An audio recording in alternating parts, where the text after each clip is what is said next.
People don't run and the work I need. Let's go here now. Reply in Jamaica. Nonsense, some wrong on our net. Now calling. Why are you calling opus of the money like contract? Which contract can opus of the money like? Opus of the man know nothing about me and my people. Here, won't walk you with. No, no, joke, you go to see away. Form of this security. I want to win you talking with. Me, Yaruna. Kaiji, but I don't ever knock you with. No, do your job. It is a happy Afra. Now we're on one name, not you. We are the youth of Kiwi. And I win digit. But while getting a gentleman and also she win digit. That is how we are indigent. And that's what me joy and I make him mad at now. I don't need a name. Oh, you could try, you know. Makaya Lelu severally. Camera Munuga. A year to draw moon, Kumakutu now. Apple Kiwi, Kutume, Unocho. Now Bambo couldn't be drawn. Nambu. Oh, Hamadiki. Ebe jog ndi, onye ndu ndi Igbo. Woman say na the Carlos Umaya. Umaya the peaceful, Umaya na swai, Umaya na swai ni ne. That the peaceful. But you go see Newi the very peaceful. Any na men are legal. Other communities, other local government and states, the peaceful. Cannot keep it. And Jamaica of my working. A bad game of walking when I was. As well as it's a walking. And Jamaica of a bad game of 17 boys in one night in Okiwe. Where are you? The protectors of Okiwe. A bad king of Barbara Trust in Dokiwako. A bad king of Barbara Mamadi Goko. A bad king of Barbara Jaspak Goko. A bad king of Bendokiwe and Papus. Now, Papu Maya. You room Maya today. Ndokiwe was in danger, may hot. A boy didn't run out to no Maya, Galley run on Dokiwe. A look of a wood Yafala. On each other. Oh my. Delta. I will be a flat land. What is it called? Nevi. I will be a flat land. Wait, I will be a flat land. Came can document. Mwero, I'm not making a gentle. I won't document as I am. Here, local government, I will never allow people to destroy it. Unu Banyama no Muron. Tupo over the boss of Unu Pichano. Protect. Who's in the Boroso? And you people are comfortable with it. Over the boss. Where are you, man? All of them document. This is nobody. We take security of our people. That you people. I'm a plan of one in the visit. So go happy walk on Ketan Roma. This is why you people killed of his own. We are indigent. I mean, when it gets to Hagay Matun. Joint us was at Hagay Matun. I'm a Wutia. I'm a young in the menu. Maybe I know. I'm what I hear. But young, how we like it. I know one moon. Keep going with you. And that made sure that I never came and gave it all. I'm a Panama till you got more. Came a bono or OT star. Baku could sit. That won't do not all that community there for threats. Who now plan a page OTs and this in that other places are. Which you not keep us out. One day, you don't talk about this.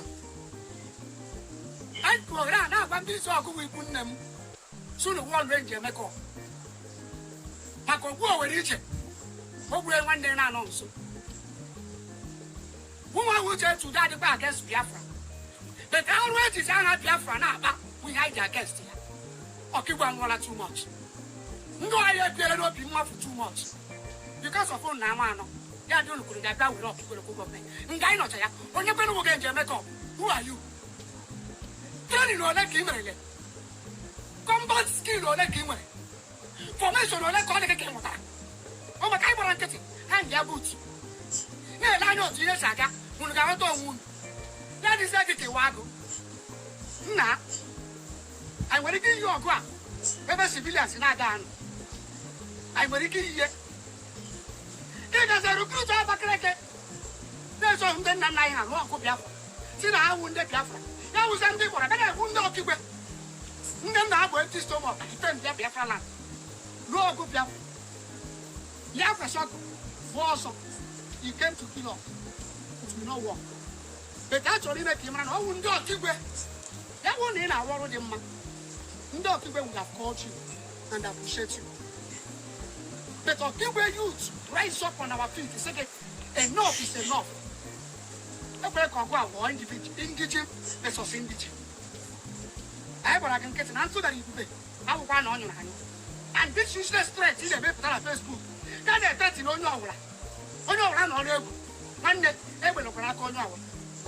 And we are ready to go. You trust a hammer on Sunday. They will tell you, came and help me part, come on. I try for that obvious. I'm a young one. You don't see that wishing them matter. Then the video. You wouldn't margation, but they wouldn't margation. I want to do so cool. They see you are not in it. Do you know what the story is all about? Like, just to the man who put your one on your Biafra, one on you, very old, very easy. They were a thing and then say, unknown is working.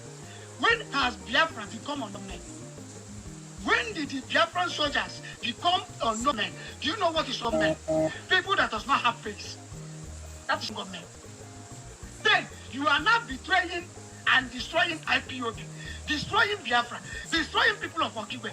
Right now on Ambagugu, right now on Islamic countries with Islamic radicals. All these things we will look at it. You don't even have it.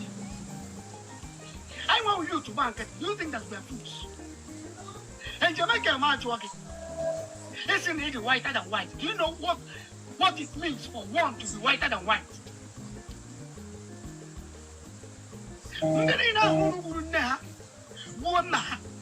Ụmụnne gọọmenti unu anụgo ife dis our brother kwuru ebe a abụrụ ntị nka ntị unu egwara m unu na mbụ wee sị unu that na fine boy for ka afọ ya bụ angel it's not angel makeup it's not angel gịnị bụ afọ and gentle the yahoo ifeanyị Korean agwa m unu change perfume the perfume unu na-agba n'alụ ndị Igbo afọ a lot of ndị Igbo are not happy with what is going on. They understand me. Unu ga-amapụta bịa confront the army. They understand me and they maka obodo mụ na gị na-abụ nọsi wee dị that these people will come back and onye ọbụla afọ ebe afọ ị ga-pay the consequences. Then they confront ndị army ahụ gbafere. Then ndị army pụtazie mebe nke kabasi were eme na unu anọrọ na-akọgheri. Kedu ndị unu jiwara achụ nya bụ aja afọ? It's high time every community nọ n'ala Igbo bi n'ilo because ọbụla okwu aka ụmụ na-amaghị ejiwe elu ụmụ anyị. Etu a kịta ịfụ kịta indigenous youth of Okigwe si kịta na-abinite wee sị that enough is enough. Ịghọtago ọkwa na-agbalụ ụzọ were mgbe ọ dị echiri anụ m oge gentle the yahoo pụtara na-etereti n'obodo ya like if you say na fa kpaarị gị na ya na-agba ọsọ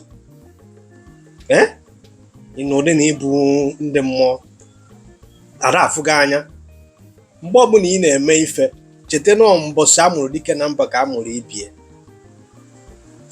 ana na gbalagbala felo ka ọbụla ala ikwe n'aka agha nkwu aka ọbụrụ mkpali na ọ kwụsị na ọ na-ajụ were eli ifuru ihe a unu na-eme time shall come unu nwa na-eme ife a ga-ebido ịgba ọsọ bet me ana m agwa gị ebe a steady because ọ ya abụ ofu onye siela ọla ericha mana ọla kwadolu gị siele gị ịya na-anyụ na-agba agbụ ekenekwe m na ụmụnne na-ege m ntị I think ife a ndị Okigwe mewu the best move ha supposed ime dị ife a ka emesịa